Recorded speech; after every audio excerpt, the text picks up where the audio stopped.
Hello everyone, my name is Jenieve Dawson. Today, we'll be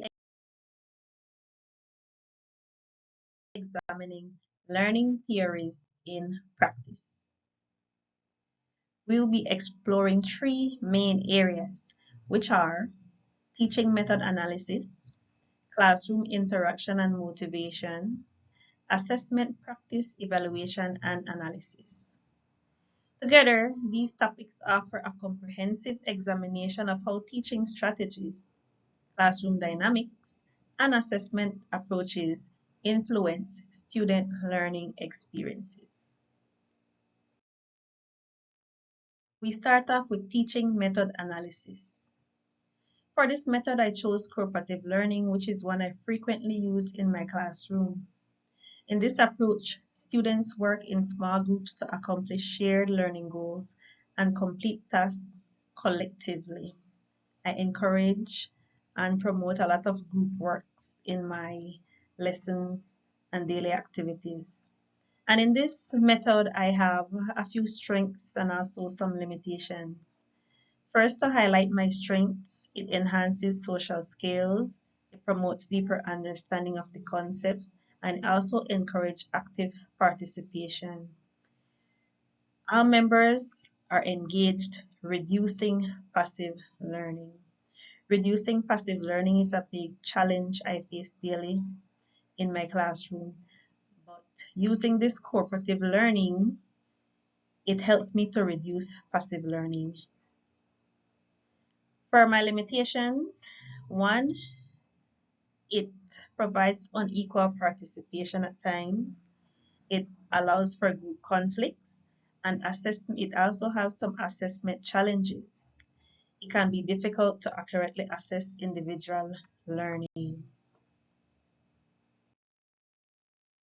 One experience I have with cooperative learning, I went to a friend's classroom one time and I observed that the children were grouped to create a large mural depicting a town. Each child was encouraged to contribute, drawing buildings, peoples, or vehicles.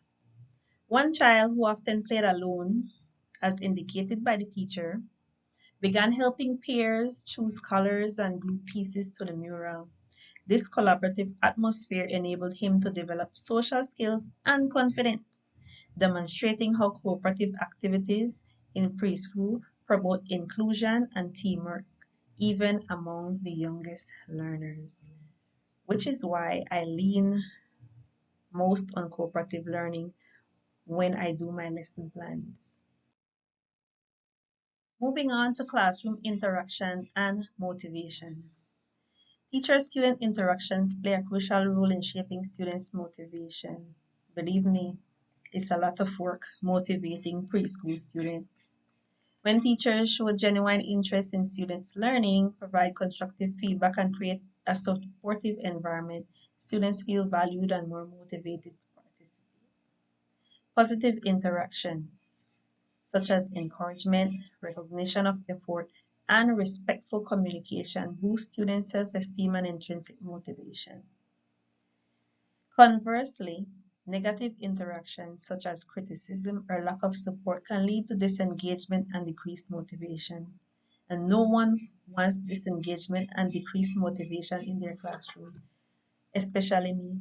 I work hard and to recognize the efforts of my students and make them know that their efforts are not going unnoticed.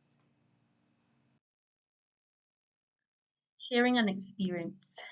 In a story time, a preschool teacher noticed that one child hesitated to participate in group discussions. The teacher made a point to gently encourage the child by asking open-ended questions and praising her for her answers, no matter how brief they were. Over time, the child started raising her hand more frequently and participating in singing and movement activities. And I believe the key word here is over time. If we don't have active participation for our students, we need to work on more strategies to provide them comfort and to feel comfortable in participating. And it will take some time for some students. Participation does not come easy, especially with those students with anxiety. This case illustrates how warm, supportive teacher-student interactions in early childhood can foster self-esteem and encourage children to participate in group learning. Moving on to assessment practice evaluation. An assessment practice I use frequently is formative assessment. And in this assessment, it involves ongoing checks for understanding during lessons and also informal questioning. The impact on students' engagement and academic performance. It promotes engagement, it guides their instruction, and it also reduces anxiety.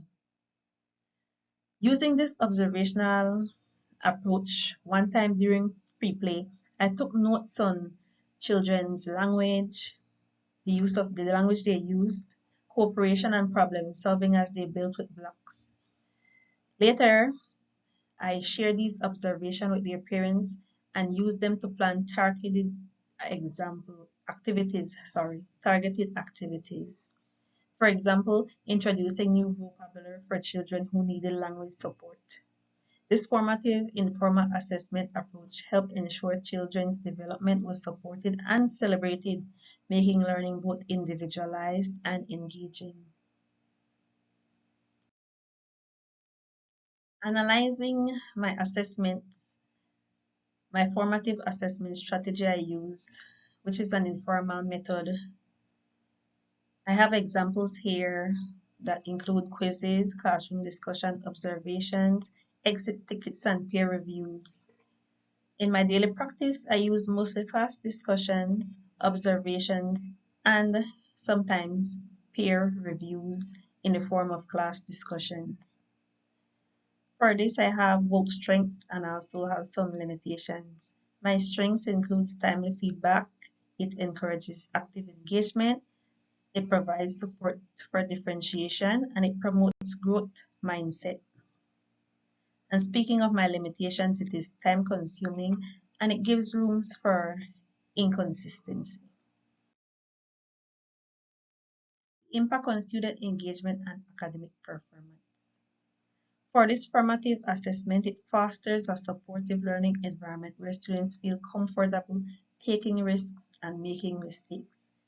On a daily basis in my classroom, we take risks and we make mistakes, but my students know that they are supported not only by myself, but by their classmates, so it's okay to take risks and to make mistakes. By providing ongoing feedback, students can better understand their strengths and areas for improvement, which in turn boosts their confidence and motivation. With confidence, motivation comes very easy. To recap my key points, teaching method analysis. Cooperative learning fosters collaboration and engagement, but may lead to uneven participation and assessment challenges. In my classroom, interaction and motivation, positive teacher-student interactions are essential for building student motivation, engagement, and a supportive learning environment. And for my assessment practice evaluation, for formal assessment and formative assessment, formal assessment provides objective, measurable results but may cause anxiety and focus narrowly on rote learning.